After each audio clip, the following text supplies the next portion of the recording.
Leon Koen was one of the most prominent Serbian artists of the end of the 19th century and beginning of the 20th century. He was born in 1859 into an old Belgrade Jewish family, in the Jewish quarter of Belgrade, Jalija. According to the preserved oral tradition, the family of Leon Koen, some of whom were rabbis, settled in Belgrade as early as the 17th century. Leon was born into a large family and was particularly close to his brother David, who was a lawyer.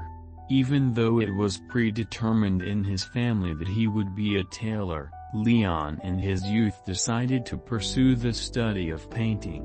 In Belgrade he received instruction in the fundamentals of painting from two prominent artists, Stevan Totrovic and Joachim Milovanovic. During these lessons, he also expanded his knowledge of the world of art and poetry.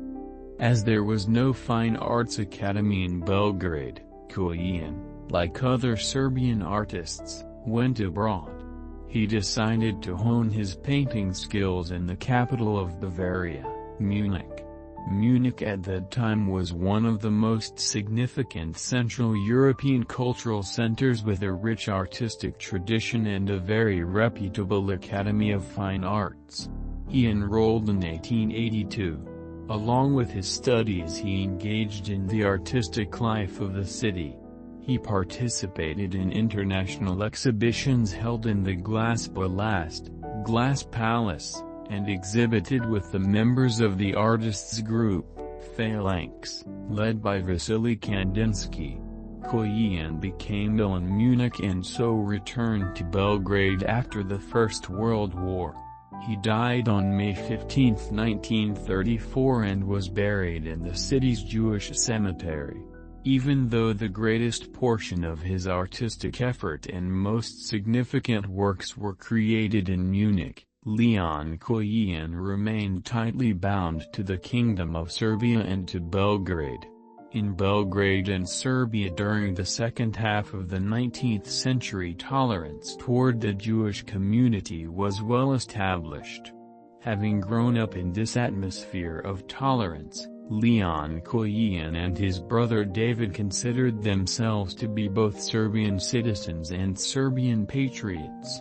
They were interested in the current and national political problems of Serbia, and David even participated in political life. During the First World War David fought and died as a soldier of the Serbian army. While receiving instruction in painting, Leon Koen was initially helped by prominent members of the Jewish community in Belgrade. They introduced him to Jewish benefactors in Munich, but he chose not to pursue this type of support. Instead, eventually he turned to the government of the Kingdom of Serbia for financial assistance and received a stipend. In his 1884 petition for a stipend, he underscored that he was writing to the Minister of Education and Religious Affairs as a son of the Serbian nation, desiring to one day be of use to her through his work in the field of art. Even though Kojen did not return to Serbia at this time, while in Munich he still made a significant contribution to Serbian artistic life, and in this way he fulfilled the patriotic promise he had made in his 1884 stipend petition. In 1898 Kojen had an exhibition in the halls of Belgrade's National Assembly. The exhibition drew the attention of foreign critics and was reported in the Serbian press.